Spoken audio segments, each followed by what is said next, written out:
Hello, hello, hello, hello.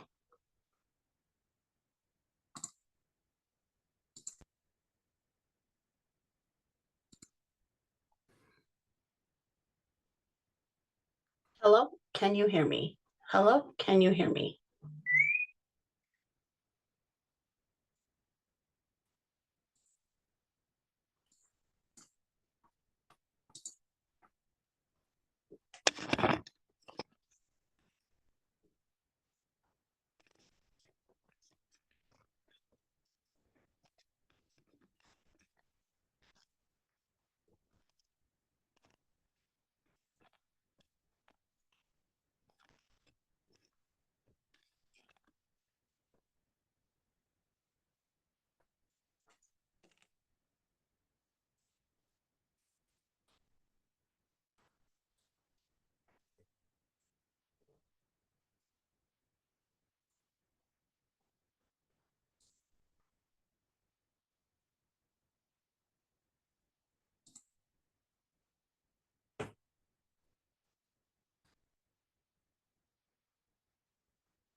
Sorry, I'm actually at home. Can you hear me? Yeah, my microphone was off. Oh, I need to turn mine up, it sounds like. Hey, I am not going to make that meeting with Marty. I've got to be up there a few minutes. Okay, So, and it takes me like an hour to get up there. So, I'm really sorry. that's okay. I'm trying to find my things quiet. Okay, I'm super curious to see if Colette comes today. Got like 15 things plugged into my computer and I can't plug in one more thing and I need to. Let me see. Goodness. What was the other thing I was going to say? Um,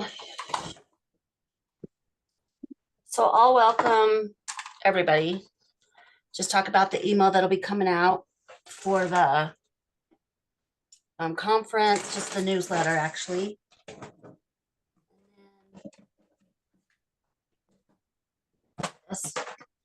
And then talk about One Utah Summit and that we have free tickets. And then you can introduce Talia. Is that okay? Yeah. I don't mind doing that at all. So yeah, you can introduce Talia. And then maybe just run the conversation at the end about, hey, what do you guys want to see? Or will you be gone by then, maybe? No. I could be here for the full meeting. I just have to like get up there after a meeting. But Okay. I could do it. Do you want me to do some calendar? I don't have to go over all of them, but I just want to talk about I really want to talk about the Utah Association of Chambers Summer Conference. I do want Yeah, to that'd be great. the Utah Rising webinar. I'm trying to... You're gonna thank everybody for coming to our conference. Yeah, I'll open it and say, hey, thanks for coming. You know, we appreciate it. Look for an email so you know we can get feedback, and I'll remind them that we got free tickets to Utah Summit. They want to sign up for that. Can you hear me still? Yeah, I can hear you.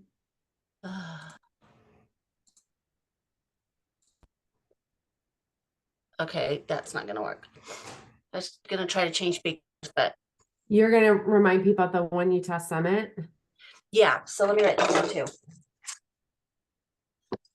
I wonder how many people are actually gonna go to the UAC conference I in don't our, think very much, unfortunately, but oh, I don't either. I'm not going. Are you going? why do I have an echo. Can you hear my echo? No. I have such a huge echo. I gotta get rid of it. Audio. Abby, can you hear me now? Yeah. Okay. So yeah, I'll welcome. I'll tell them about next week's the newsletter with the power with people's presentations. Um, I'll tell them about One Utah Summit, that we have free tickets and like 7 free rooms. We actually are going to have a breakaway on Monday. I've been working with Stephen and Kate on that. So I'll tell them to show up a little bit early on Monday for a breakaway session. It's a dumb day to have it, but that's the only day they'd give me. On the 7th. Mm-hmm. Oh, I'll tell them.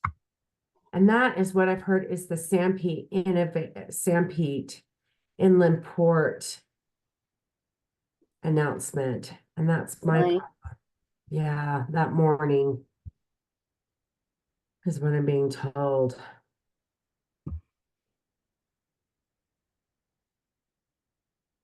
Why my computer's not very loud, so annoying.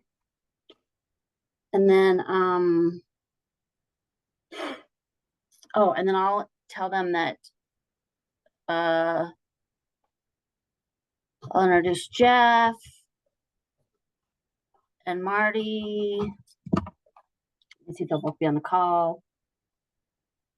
Oh, Phelan's already in. Can you see people? Whoever's talking, the other one admit people. So like when I'm I talking, cannot see anybody. okay, let me see if I can make you a co-host. Yeah. And then don't forget, you've got to give Talia sharing privileges. I'm making you a co-host. So just between the two of us, because everybody has to be in a waiting room, just add people if you see Okay. them. All right.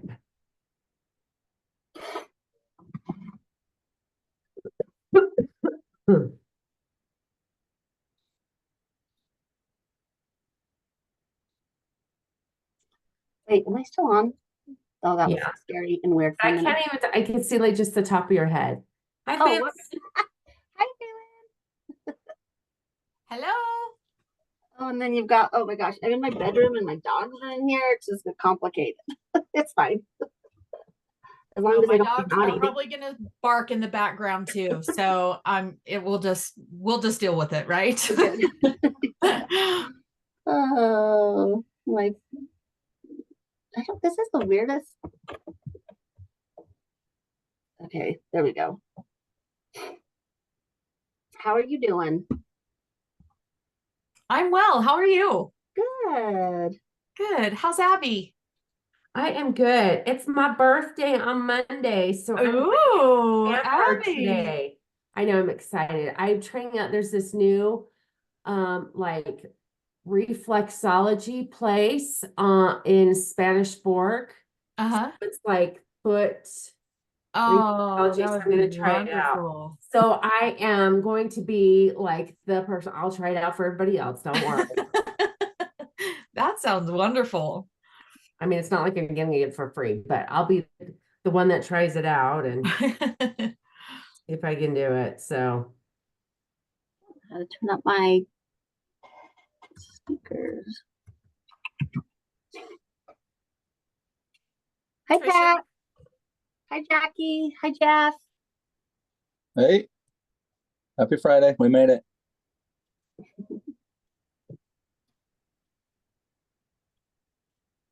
I really hope my blur doesn't go away because my background is so messy right now. So I'm sorry. My son's working from home. He's here for a while, so he's working in the kitchen and I'm in my messy other room.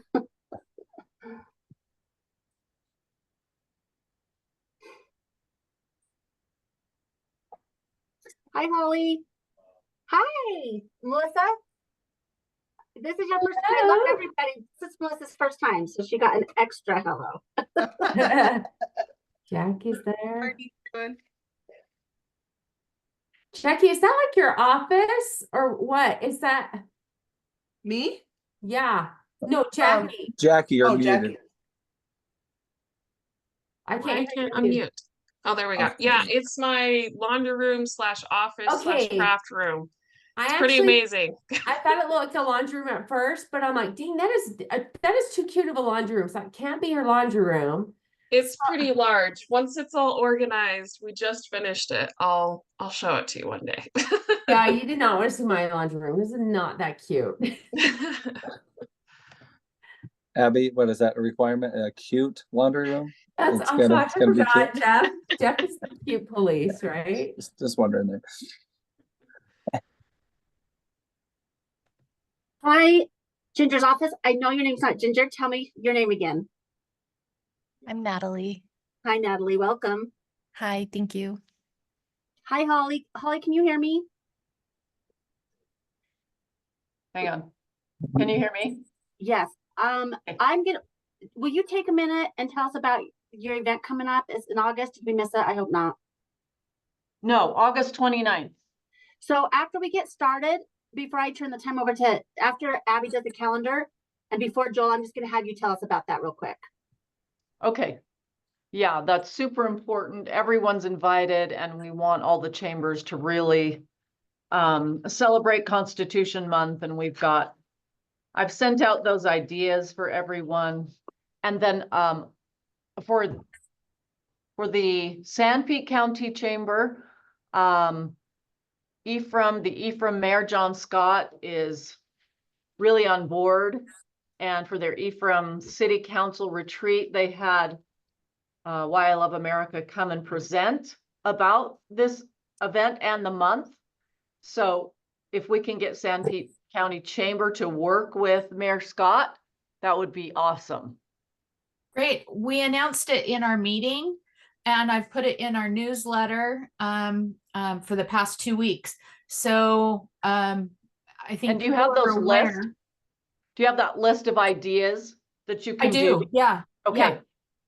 So I'll go over that and talk to them and see what we can do to get something happening.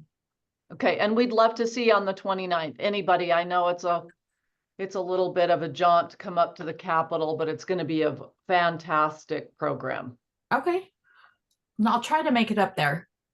I've got Okay. it on my schedule. So, but my schedule's super, super tight right now. So I don't Okay. know for sure that I'll be able to make it, but I'm trying to put it as a priority. So. Super. Hi, Susan. Welcome. And Gary, hello. Forrest, hello. Hi, everybody.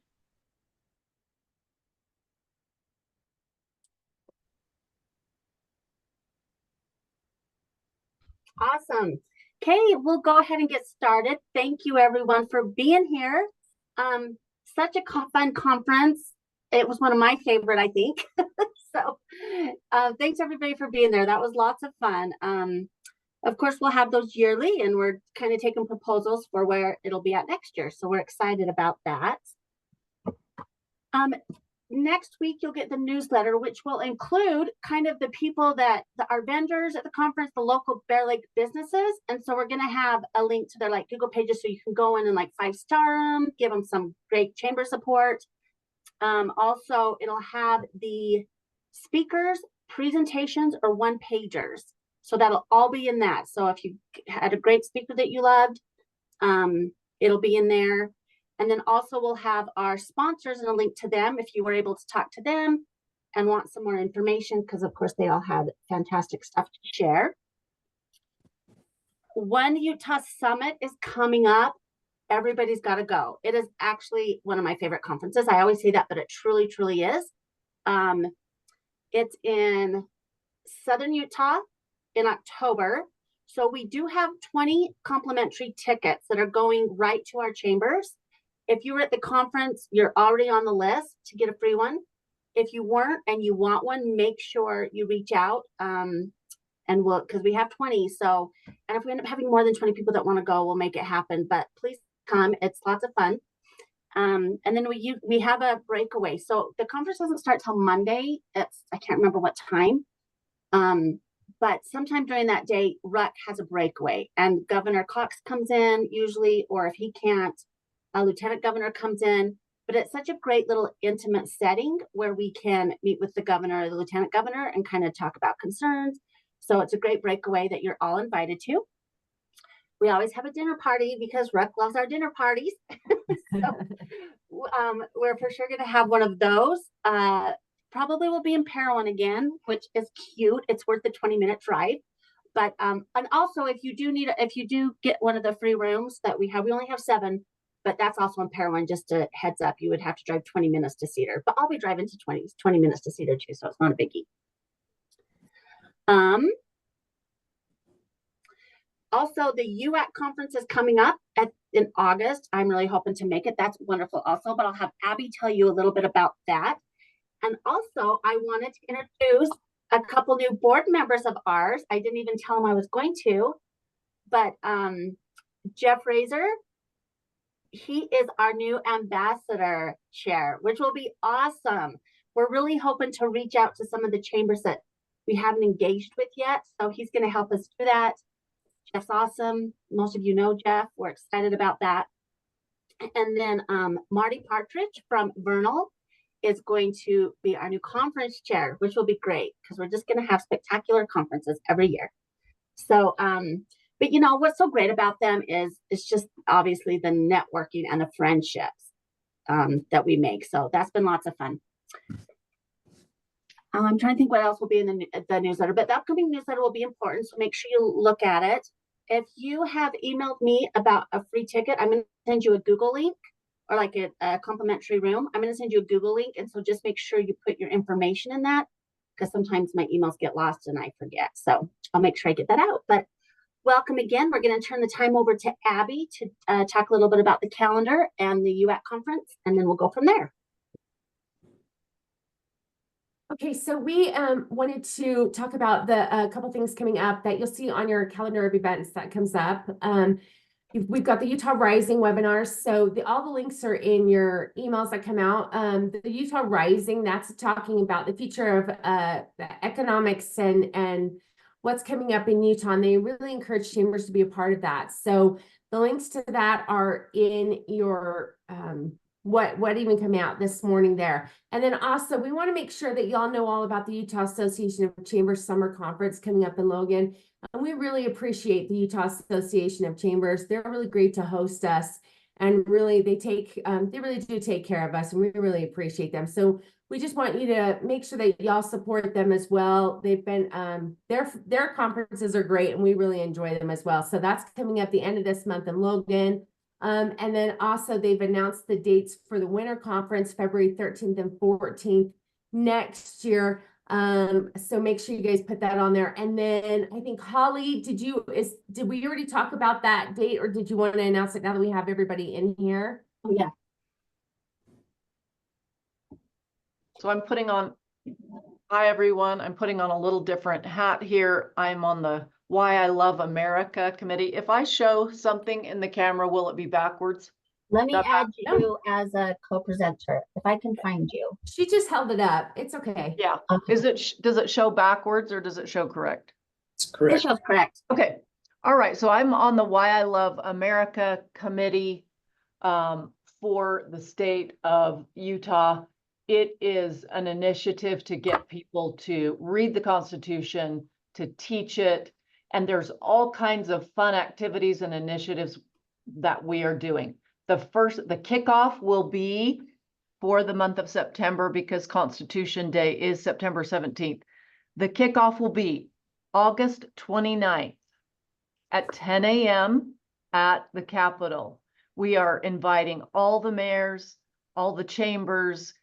We're having school students come because we're going to have a mini museum exhibit in there. We're going to have a program that kicks off this month. And these initiatives, if you can't read them, really for the state of Utah are number one, to promote patriotism. So fly the American flag. Number two is love for the Constitution. Read the Constitution, which on September 27th, we will be having a live reading of that and that different schools and we will be in the Gold Room at the Capitol, and there will be a live stream of that with lots of different readers. It's just so fantastic. And then they will stream it into their schools. And then number three is in God we trust. Pray for our country. We need prayers. And then number four, pay it forward. Invite at least 2 friends to do the same. So this committee is really committed to promoting the Constitution in Utah, across the nation, of course. But we're starting in Utah. If you've seen the little booklets that say "Why I Love America," they're just little books. They're children's books. We've got those now in some of the school districts. Some of the school districts have ordered those. We've got 33,000 ordered so far. And we were able to get through the superintendent, we were able to actually have those approved. So that is really a big thing. So I've sent out to some of you, and let me know if you need one, but these are ideas of what chambers can do during the month of September. So you can promote these to your businesses, what they can do, activities they can have. You can center an event around the Constitution, around patriotism, around the Declaration of Independence and Constitution, whatever you'd like to do. And if you have any questions, you could even hold an essay contest or an art contest through your chambers. There's just a ton of things you can do. And I can send out that document that's got ideas on it. And just we're super excited to promote the Constitution because we believe that one of the top reason our country is in such decline is that we've gotten so far away from constitutional principles. And the more we can learn about the Constitution, know about it, know what our freedoms are, the more we can defend them and assert those rights. So it's super important. We hope you'll all be there on August 29th. They've made a huge, this fun video where they've asked all the mayors to kind of weigh in. So we've got 20 mayors, Utah mayors who are part of the video. They've made wonderful videos. I've posted those on my Facebook, talking about the 5 freedoms. And if you would like a link and access to those, that you can post those through the chambers, they're also fantastic. So any questions or anything, just let me know. Thanks, Holly. Awesome. So we're going to turn the time over to Joel for our government liaison update. And I just wanted to say again, thank you to all of our government liaisons on this call. You guys are such a key partnership with what makes RUCC great. So we want to thank you all for taking the time to be in here, and we'll turn the time over to Joel. All right. Thanks, Tricia. Can everybody hear me okay? Awesome. Thank you. Well, just as a government update, just a couple of items I wanted to go over. Senator Lee introduced the Safeguard American Voter Eligibility Act, which is kind of a mouthful. It's an abbreviation for the SAVE Act, S-A-V-E, and it would require the administrative and practical implementation of 18 USC 611, which prohibits any illegal alien from voting in our federal elections. The SAVE Act basically protects our rights as citizens to vote and allows immigrants or other aliens coming into the country. They have to have their citizenship before they vote. Some of the SAVE Act bullet points are this: it amends the NVRA to require states to obtain documentation and proof of U.S. citizenship when registering an individual to vote in our federal elections. It sets forth the universe of acceptable means for demonstrating citizenship, and it directs states to establish an alternative process for those who lack documentation of citizenship, but who are in fact citizens of our country. And then two other things it requires states to establish a process for removing non-citizenships from our existing voter rolls. And finally, it adds federal penalties for knowingly registering a non-citizen to vote in a federal election. So that's the SAVE Act Senator Lee's been working on. A couple of weeks ago, our staff was able to go back for a staff retreat. Senator Lee held a staff retreat back in Washington, D.C. And part of that retreat, Senator Lee put on a Flavors of Utah, which is basically, he rounded up several businesses that are located here in our great state. And they put on a big food display throughout the evening. And we had several hundred people attend the event. It was really, really cool to see all these companies come out. We had several of them were Bucked Up Energy. We had Built Bars, Candy Co., Desiree Chocolates, Howie's Root Beer, Julianne Caramels, Lower Foods, Madbrook Donuts, Red Acre Farms, based out of Cedar City, among several others. So it was a great event. They tout it as the biggest pioneer event east of the Mississippi. So that was a fun event to attend. There's a lot of other things that Senator Lee is working on at this time, but that's what I have to report. Are there any questions for me? All right, I'll turn it back over to you, Tricia. Great. Abby, we'll turn the time over to Abby in a minute to introduce our speaker, but if you are a chamber, this is the call to be on today because we have someone speaking about grants. But as a side note to that, we actually, and this is grant season. And so in a couple of weeks, we actually want to schedule another kind of a mini meeting for some more grant information during August. So just for the chamber. So we'll get that information out, but I'll turn the time over to Abby because such a great presentation today. Okay, so we want to thank everybody who came to our conference. We had a really great time, and we hope all of y'all did because some of us had a little bit more fun than others. It was really a fun time, and we want to thank Talia for coming out. Everybody was really great speakers. Her partner Megan was really great, but as most of you know, we have the economic assistance grant that's going on right now. It ends next Friday, and that's through the Governor's Office of Economic Opportunity. It is for businesses and nonprofits to apply for. So chambers can apply for this for economic development, for educational opportunities. We really want to encourage y'all to apply for this because this is what helps makes your chamber successful.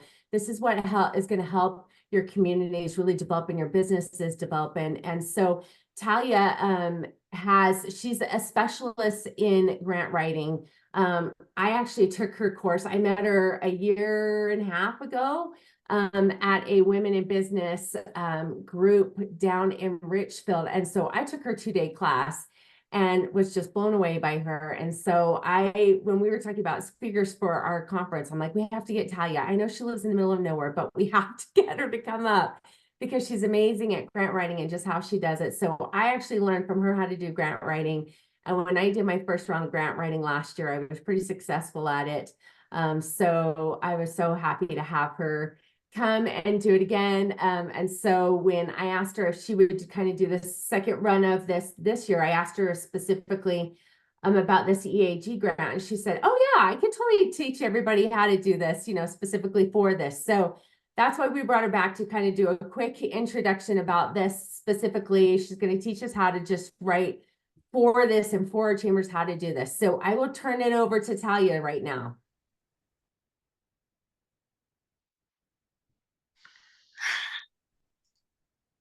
Talia has to figure out how to get so she has sound. Can you hear me okay? Awesome. First, thank you guys for inviting me back. I feel like a little bit of a crazy person because I'm in the middle of nowhere today because we have meetings, but I'm very excited because I did reach out to the state of Utah and ask specifically for some tips to help you guys.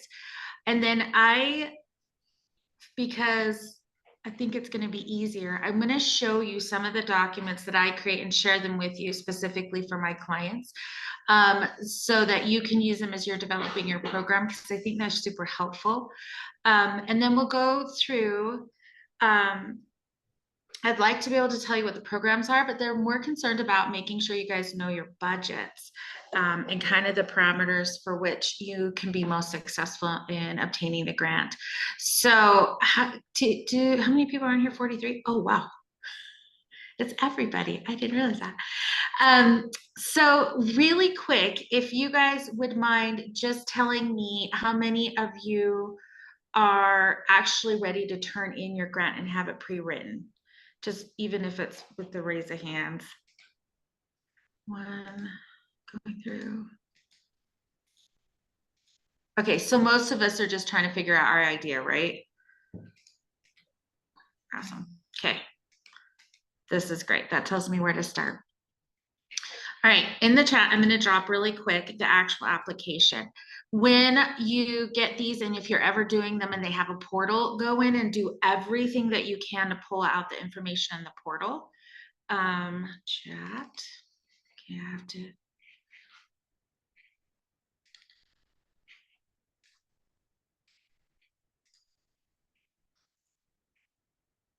Okay, so the first thing that I'm dropping in there is the actual application itself, and I'm going to go over that with you guys. And then the next thing that I'm dropping in there is the budget that I'm going to go over and teach you today so that you can look at it too. And then the last thing I'm dropping in there are the target industries that they are looking for. And, oh, I missed one that I was going to give you guys. Hold on one second.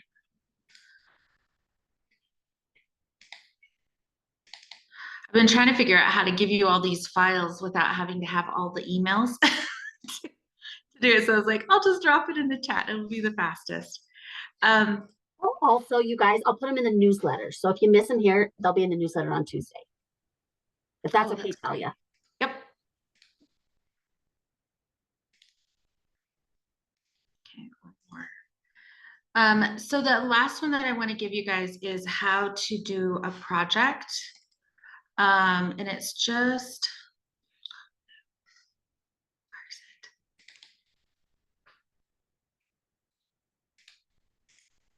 it? Download. Thank you. And then I'm going to share my screen and we'll start with the project one.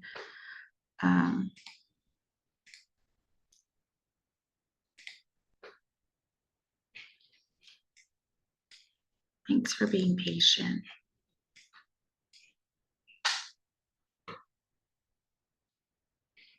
Okay, target industries, you should have had now, that's a PDF. I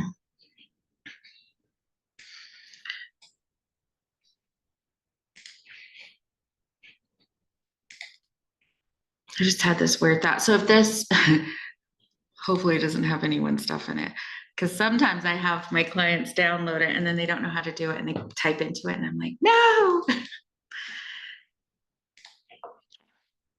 Share screen.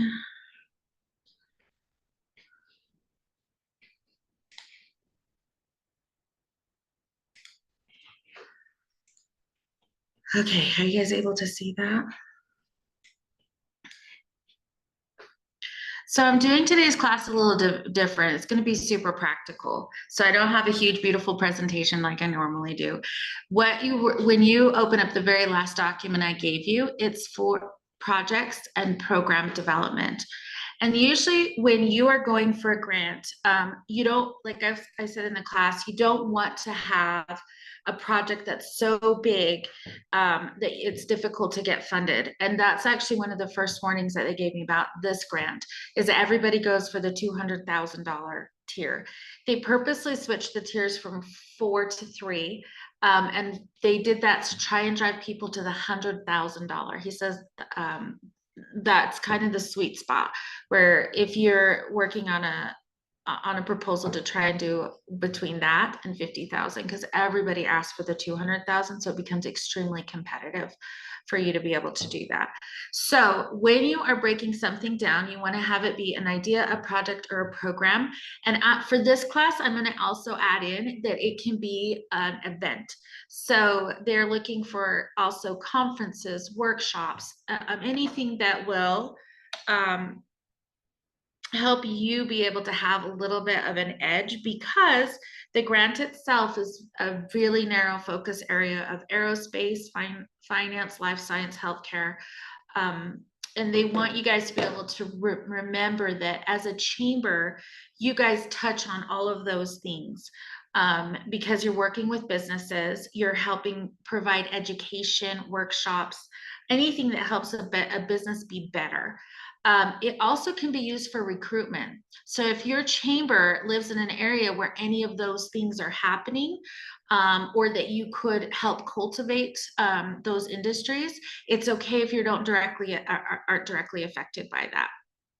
So when you're looking at your program framework, you need to decide, am I doing a project, which is something that can be completed within a certain amount of time? Am I doing a program? I would recommend, if you guys do it, you could try and do a program that already exists. So you would write through, and this kind of will help you narrow down and say, hey, what's the purpose of the program? How is it going to help? This is a really generic document that helps prep you for any grant. So you can take and break down these things to be able to do that. But the first one is just, what's the whole purpose of why I'm requesting this money? Am I going to look at community engagement in my chamber? Am I doing education support? The other, doing my notes because I were a little notes. The other areas that you want to look at, am I doing recruitment for the chamber so that they have the resources that they know, because you can use it that way. Business training or certifications, if you know that they need that in the area. And then the other one that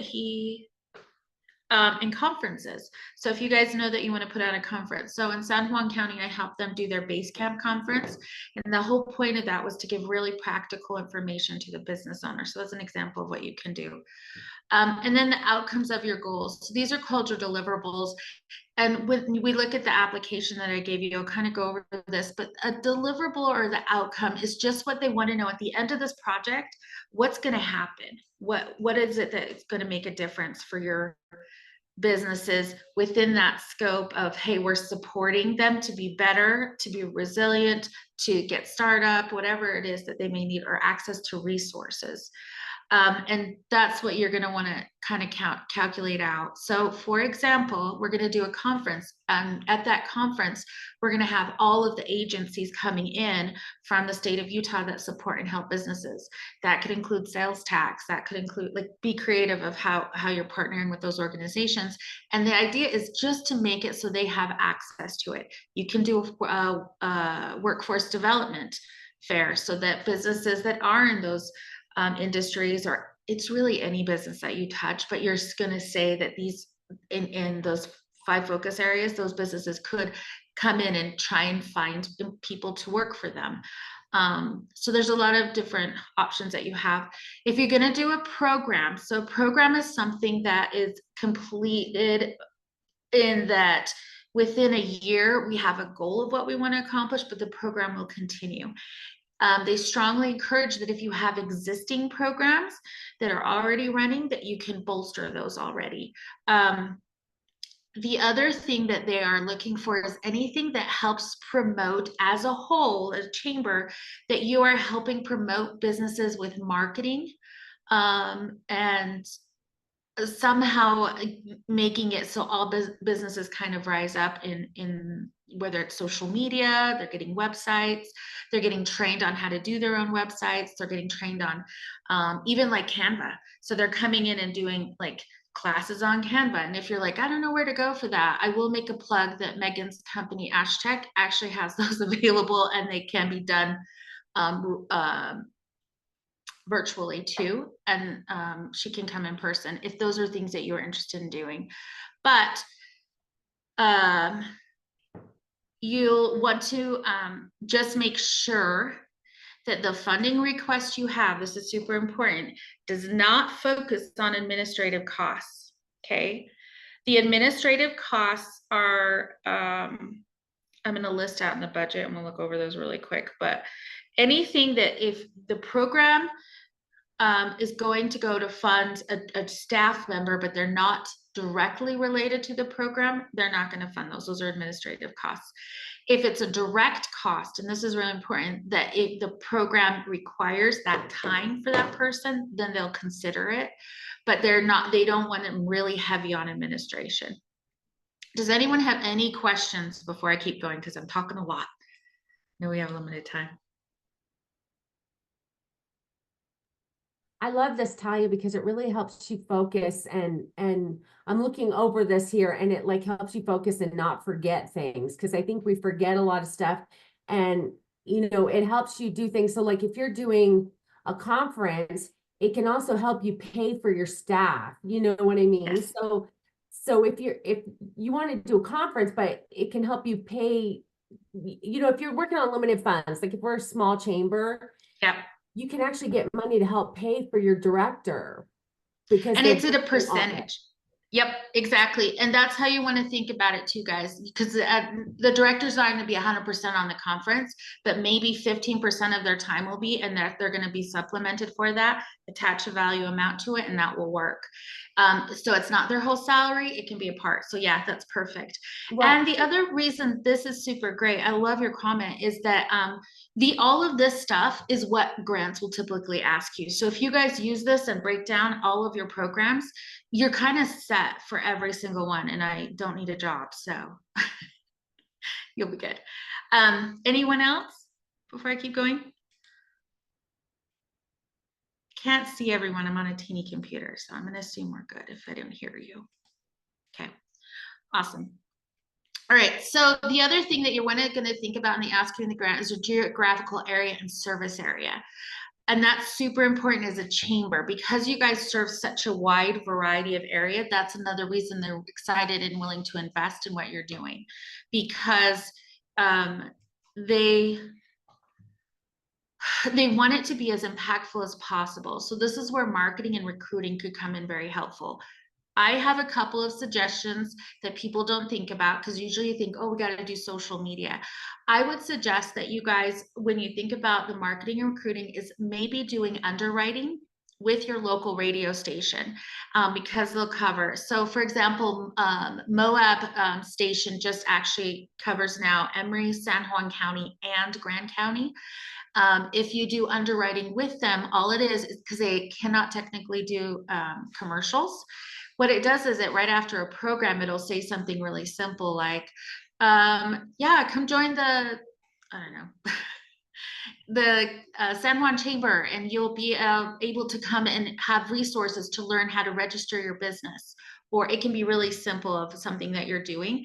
Those aren't high costs, but if you do a few over the time, you can actually make quite an impact. And then you can align those with your social media. So you literally take a snapshot of your social media for your analytics.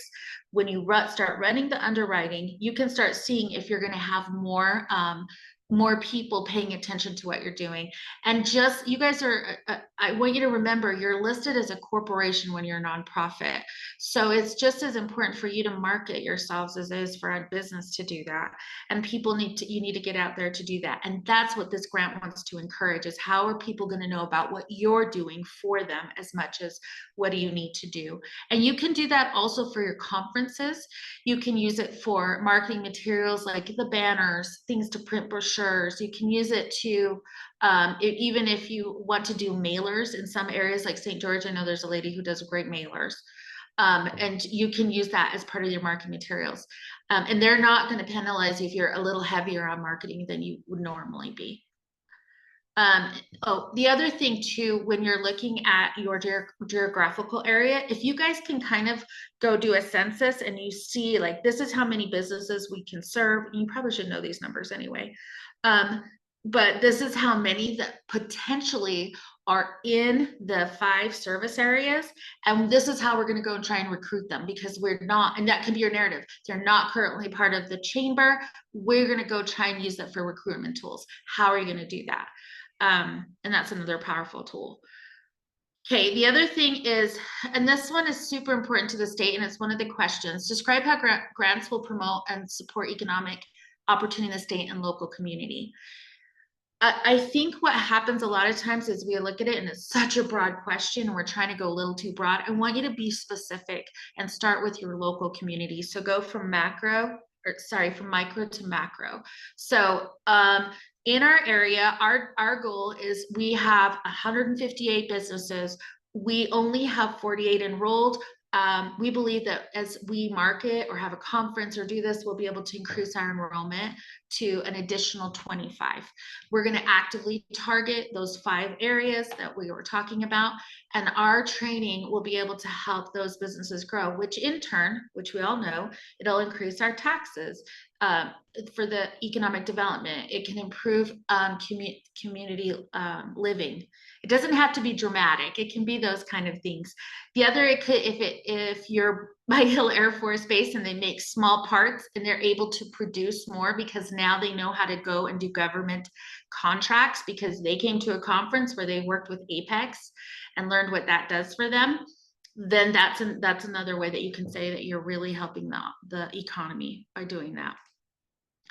This is really key for what you guys are writing. So you're going to focus not on how you're actually working with or in aerospace or any of those, the 5 industries that they have listed. You're going to focus on their other goal and align with this one, which is industry, education, community, or infrastructure. So if your project is developing infrastructure, like we're going to create oh my gosh, you guys, we're going to create a tool that is like Salesforce. Everybody gets in there and we have everybody's information so that we can get them onboarded better. And they have better access to our services. That's one way you can do it. We're going to do education. We're going to use $24,000 that goes directly to getting education that is in person in our area. That's one thing I focus a lot on in my rural area because it's so difficult to have them all have computers. We're still working on that, which you could technically ask for computers to do that. You can ask for a Zoom room that could increase what you're doing and your reach. But the education component is really important to think about what makes us different and why do we need it differently in our area. And rural areas are different because most people learn better in person. I have far more success, but it's torture because it's how do I market it? How do I get them to the class? How do I have enough to get everybody doing what they need? The other is industry. So again, focus back on, hey, we are impacting the industries that you're talking about because we reach out to business as a whole. We're a resource. We provide them even sometimes with confidence. This is something, and I'm going to say this because nobody talks about this, but one of the reasons I've been successful over the years is because my initial pitch for my business was that I'm a bridge. So I speak really good English. I was adopted, and I understand how the American market worked. I also understand how the Latino market worked. And so I was like, hey, I'm going to bridge people into how to get in the American market, and the American market, how do you get into the Latino market? That's actually how I kind of started. And I started out with magazines. Well, they need a bridge still. So if you currently have populations where they are underserved communities, that's also another focus of education that you could go and look for and see. Do we have things bilingually? Do we need things bilingually? The other component in this that you want to think about is business consulting. So like in our area, we lost the SBDC. So I wrote a grant so that we could have business consulting services. You can actually go get a quote from a private consultant. Again, Megan does that. There's lots of different ways that you can get business consulting in, or it might be that we need business consulting so bad that we're going to hire this position, but it's a direct cost to the delivery of that program because we have to have it. So that is possible for you to do that. And that's a big one. I think it's really important. all of them ask how you're gonna retain jobs, and I realize I have a mistake in there. How are you gonna create or retain jobs? So this is important because they said it can't be directly for your business, because usually that's what people will put in is, yeah, I'm gonna create a job here out of this. You're gonna wanna broaden it. So we'll be able to maintain employment for those who are working in the chamber and are directly responsible for this job, or the other way that you can think about it is with the work that we're doing, we're increasing entrepreneurship, retention in businesses, and those business owners do that. So if I work with 25 businesses, I believe I can impact 25 people. And that's how you can come up with your number. And it's okay if you set it low, especially in rural areas, but because when you go back to report, guys, it's amazing when they're like, you said you'd only have 10, and I'm like, I got 30, and it's great. It makes you look good. So don't stress out if you feel a little nervous about picking a number. Okay, the other thing that you want to consider too is how it affects the state as a whole. And a lot of that, again, is just back to we're trying to be on the cutting edge of these industries, but we also recognize that there are a lot of small businesses. So I work with one right now that actually we're submitting, and they have a patent. So they're going from a patent to actual product. And they can start producing something, and you can go and recruit people like that. Go recruit people who have ideas and say, we're allowing you into a peak of our rural areas, and you can see what we're doing. Staff responsibilities, you're going to want to make sure that you know what your staff's going to do and what percentage they're going to have, just like we talked about. And then any collaborators that you can get, the better you will look. And that means going out workforce development, go talk to Apex and see what that would look like for them. You can include travel costs if you need to have people come out also for your conference, or if you would need people to come in and travel for what they're doing to help you and offset that. These are just more like things that you should know. Oh gosh, you guys, there's so much. Within this document, I have a scope of work. It literally lays out for you what they mean in grants on all of these things and how to develop your timeline. Because that is something they want to know. How are you going to be able to start this project, and when will it be done by? For this grant, you do not have to have an exact date. So you can put the month. So it could be in month 1 to month 2, we're going to do this. Or in month 3, we're going to do this. And that's okay. It does not have to be that specific, but they do want to see that you've thought through it. The other thing is they are going to ask you for key performance indicators. I'm not going to go through all of this, but this will tell you kind of what those are. And this is my caution to you. Do not make it harder for you than is necessary. Look at what you already can collect in data and use that as your key indicators. So if you have rosters and roles, we're going to collect all the rosters and roles and see who showed up to the workshops that we put this series. Make it simple. Okay, I'm going to switch to the budget. So while I'm doing that, are there any questions, concerns, comments? You have to unmute yourselves because I can't see on the side very well. I just have a comment. Like, honestly, this is amazing information. Like, even for me to keep it this simple is so great. But we will get on a couple calls next week and we will fill out our applications together. So don't get overwhelmed. If you're a chamber, let's fill out these applications. But thank you. Okay, keep going, Talia. Okay. I'm so sorry. I feel like every class I ever teach is like this. I'm just like, wow. No, this is so great. This is great. So what I gave you guys is an exact of the online portal. It has all their instructions. I also go in and highlight words that you should be using in your grant. So for this one, for you guys, it's industry, education, community development, and infrastructure. And this is going to be a really hard way to change how you're thinking, but you need to. And that is, I am not promoting what I want and what I think we need as much as I'm aligning with what this grant is asking for. And I'm going to have what I know I already have in my wheelhouse to ask for funds to help me continue moving forward. That's how this grant works. Almost all grants are like that. You're just aligning to what the grant person wants and you're going to twist it to make it feel that way. So for example, normally you could be like, well, yeah, I need to put on a conference. That's great. And that conference is going to help staff me and it's going to do all these things. Instead, you're going to think, we're creating an education component to our conference. We're going to have people from all over the industries get promoted so that they can come in and they can teach us about how to improve our business infrastructure. And this is actually really crucial too, as we're talking about this, and I'm going to look at my notes, hold on, that they said. And I want you guys to write down these words because that words really matter. And if you're saying the right words, it's extremely helpful to you. So the words are, we're helping the Utah local community and if you choose to, an education component. But this is the thing, we're helping businesses be better, more responsible. So that could be, we're going to do accounting, we're going to do taxes. We're also going to help them marketing and advertising. We're going to help them with we're going to create marketing campaigns for us so that people know that we're here to support business growth. And we're going to do that also by marketing campaigns that help improve traffic to them. So I want to give you a quick example as I scroll through this to get to the next part. We created a thing here where essentially the businesses come to me and they say they have to have a Facebook or an Instagram. They come and they say, hey, we really want to be promoted because we have no followers. This is a typical problem, and you were yelling to an empty room.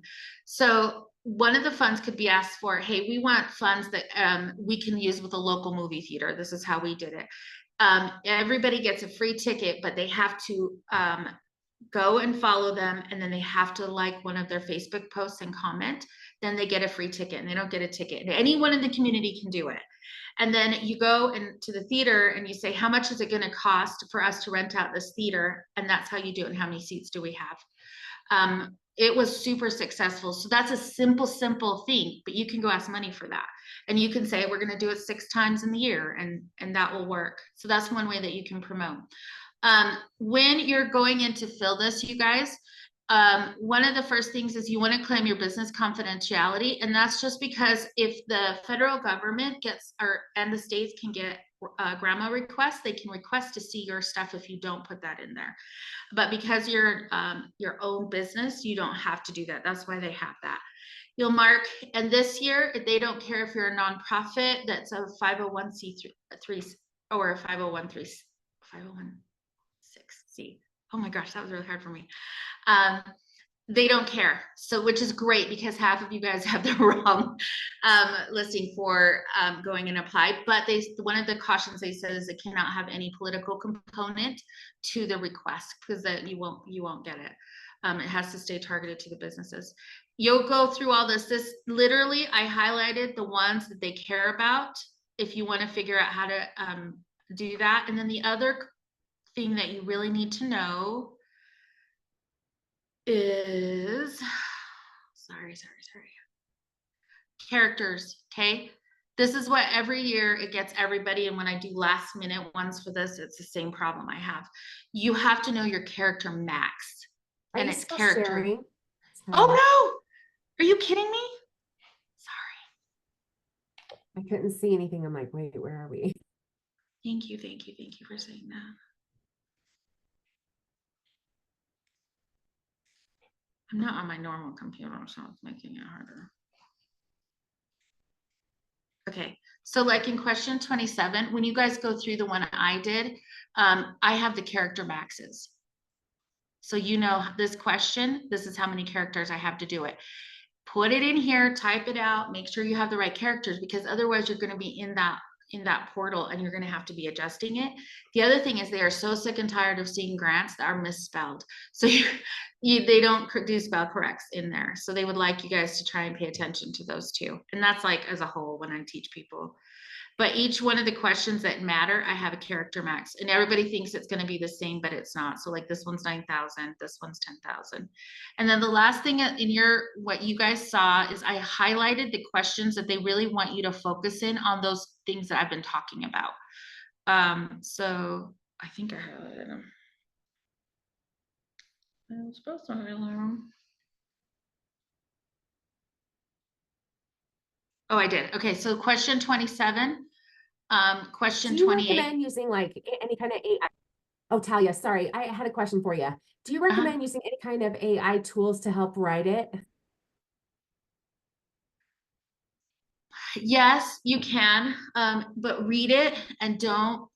Actually, I'll give you a tip. So in AI, you'll want to type in no yappy, so you can give it a direction of what you want it to do based off of this is my program idea. And then what it does is it takes out fluff words, because they'll give, it's really repetitive, it's really fluffy, but you can tell when it's AI. So Talia, you're can gonna you want to. say- Oh, sorry. Uh-huh. Can you say again what you said? No, what? It's called no yappy. YAPPY. Thank you. That's good. Yeah. So yeah, you can do it for that. And then just make sure you're reading it through and honing it down. The key is remember, you're the one with the idea. It's just trying to give you a start. So if you use it as a start, that's fine. But yeah, and also don't I use just it want to to sound smarter. I think the Southern in me just doesn't trust myself to sound smart in it. So I want to sound smarter, but not too smart. It's like there's like a fine line. I don't know if everybody else feels that way, but it's like I need to sound a little bit smarter, but not too smart. Well, Abby, if you type in pretty much everything that you want and put like just the framework, it can help kind of format it in the right paragraphs. But I agree with the no yappy, because nobody actually uses the word indelible in modern day English, but freaking AI uses that like it's going out of style. So right? like It's true. everything's indelible. So Is Or there impactful. Is there an AI program that you prefer? ChatGPT is really good. Frank Kenny taught us a lot about that at the conference. That's the one I was sick, and I gave you my ticket, Melissa. Remember that? I was so sick. Oh, I was so mad. So how late do I have? We're done at 10, right? I didn't actually ask you, Abby. You're muted, Abby. Yeah. All right, yes, go to 10. Read it down, so you have about 7 more minutes.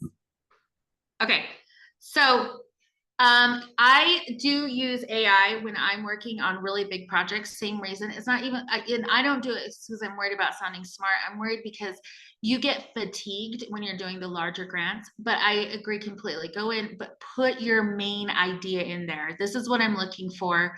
And then just keep reading it through and weed out. And remember, this will actually be really helpful way to learn. You are getting to 10,000 characters. So you're going to have to chop and chop and chop, and you just are trying to say it as quickly as possible and efficiently as possible. And that's actually the whole thing with grant writing. It's a mix of technical writing and creative writing, and you're always crunched on saying it less. So this is what I created for you. Is this the one I have?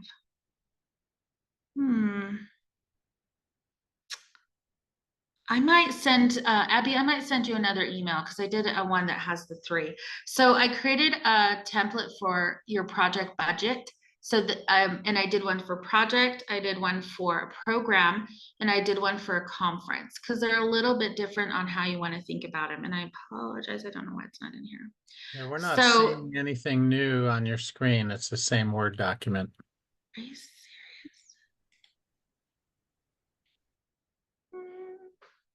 Stop share.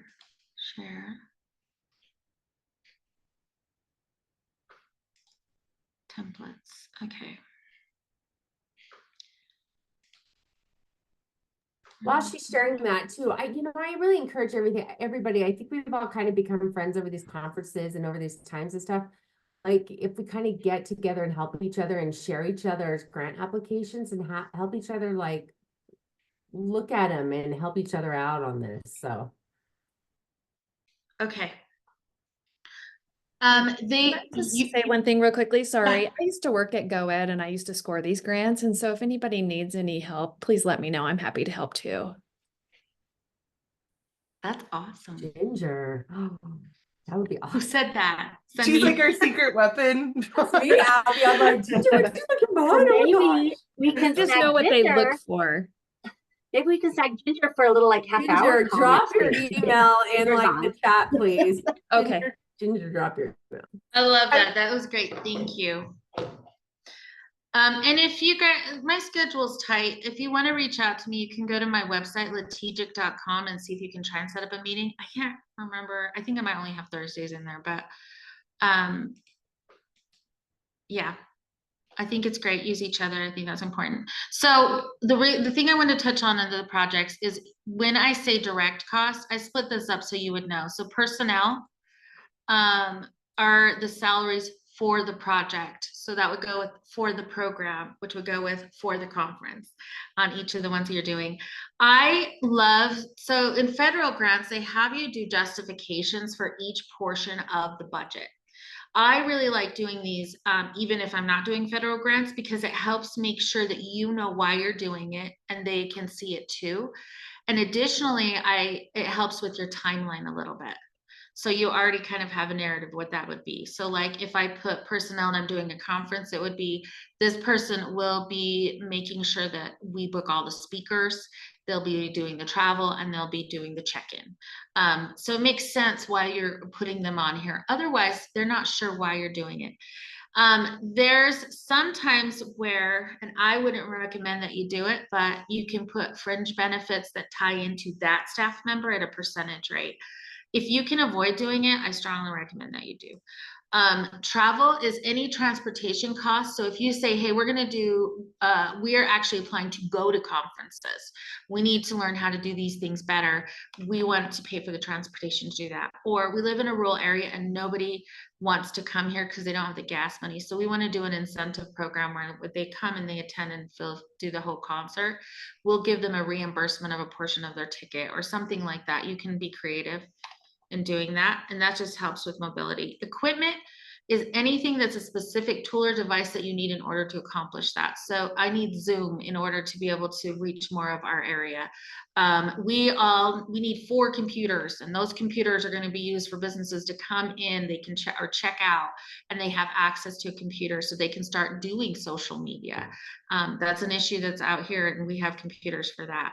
And then supplies or anything that are office supplies, materials, they're usually things that like you can't replenish that would go in the program. So I'm doing a conference. We need everybody to have the tags, and that's part of what we're going to use as the supplies for those things, or pens or items like that. And then anything that you contract for a third party. So this is where you could say, we're going to do an education component. We're going to contract with this company. They're going to come in and they're going to teach us 4 workshops on, I don't know, Canva development. And that is what you could do as a contract person. So like, for example, if you guys wanted to, that's how you could get grant writing classes more into your community. Or you could say, we're going to do like the online grant and everybody can do that, kind of like Sam Pete did. And then any other direct costs that go with that. This, I want to be really clear. These are considered indirect costs, okay? So these are not, do not put this on your application. If you do it, they're really not going to look at you seriously because that, and they just paid so many last year that this is something they're really trying to not do. So indirect costs are any overhead, utilities, rent, those kind of things they don't want to do. If you are in a conference and you need to rent the facility to have the conference, that's different. They're not going to pay your rent for the chamber to just exist. And then any like salaries. So like I said before, anything really major. And then they do not want to pay for office supplies. So you can, if you're saying you're doing pins, it's directly related to the program. It's not because you're out of pins, or a copy machine or things like that. So these are the kind of costs to avoid. And then what they're also asking for is matching funds, and it can sweeten the pot a little bit. A lot of people, when they think of matching funds, they think of cash. You can put in cash. So let's say that I'm going to do, we're going to do a recruiting thing, and I'm going to have the radio station is going to donate $1,000 worth of radio time. I would have them write a letter that just says that we're donating this, and it's a contribution fund. A lot of times you hear in kind. They would like to call it contribution fund for this grant. We're donating $1,000. You can put in here radio station $1,000, and that they're giving airtime to you guys. That can count as a match. And the reason they like to do this is they want to see skin in the game. for what you're doing, and also that you're kind of prepared and that you've actually gone out and talked to these people to help you. I think I'm out of time, so I have a few minutes. Does anyone have any questions? It looks like you have a grant writing workshop on Richfield on Monday. Is that still open? It is. Phelan, are you on here? Yeah, so go ahead. I am, but it's the 19th and the 20th, so it's actually Oh, it's after after. this is needed. So unfortunately, there's other grants that are coming up though, so you can still come. I have a grant class on Saturday that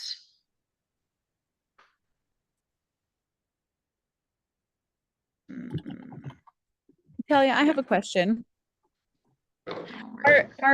Is there a limit to how many proposals one business can submit? Like if we have different projects, can we do 2 different proposals for the same grant, or is that frowned upon? it won't let you. You can submit okay. one. Mhm. Okay. Yeah. If you can do what some pass-through grants. So like, for example, if you guys know that you want to do classes, what you could do is I know that Megan's company is putting in for one of the grants to teach. If you are like, oh, we really want those, but we want to work on a different project too, what you could do is a letter of support to her that you guys need the classes, and then you do your own project. That's one trick that you could do. Okay. And those are called pass-throughs. So she would like actively serve you, but you would be doing something totally different. I see. Okay. Megan's one of the ones I'm actually going to get on a call next week so she can explain that. I don't know how it works, but she will be on, like I said, we'll have 2 smaller calls and she'll be on one of those to explain that to us. Awesome. Because she's, yeah, I really like, she's smart in how she's doing the proposal. And honestly, there's very few people who are doing it in the state of Utah, which is why she got the grant in the first place. So anyone else? Was this helpful? So helpful. Amazing. Thank you so much. I was gonna say real quick with the ChatGPT, if you're writing for a grant for multiple places, like I write for Meta and Comcast and different things, and then Goio, if you use ChatGPT, you can go in and have it tweak what you're asking for, but for the specific requirements for those different grants. Yes. So that makes it like super helpful because you don't have to keep redoing it. So anyway. You can also take the PDF, you guys, of any grant, and you can attach it into ChatGPT and say, give me a summary of all the important points, and it will do that. And I go through so many grants and get fatigued. That's how I start the grant process. And I do that to just see if I'm eligible. So when I'm working with clients, that's also a really good tip too. Okay. Thank you so much. This is so great, you guys. We all know if your chamber can have some funding, it makes all the difference. It just helps you bring more resources to your community. So thank you so much, Talia. Look for the newsletter on Tuesday. It'll have a recording of this call. Lots of great information. I'm going to send out a couple Zoom links for next week, but just a couple half-hour calls on Monday and Wednesday. And then it'll just be more of a back and forth, and we'll just ask each other questions and also just be accountable for getting our grants done. So thank you so much. Does anybody have any last minute anythings? That I said that great. I need to chat GPT. Anythings? Okay. Thank you guys so much. See you soon. Thank you. Thank you so much, Talia. That was awesome. Awesome.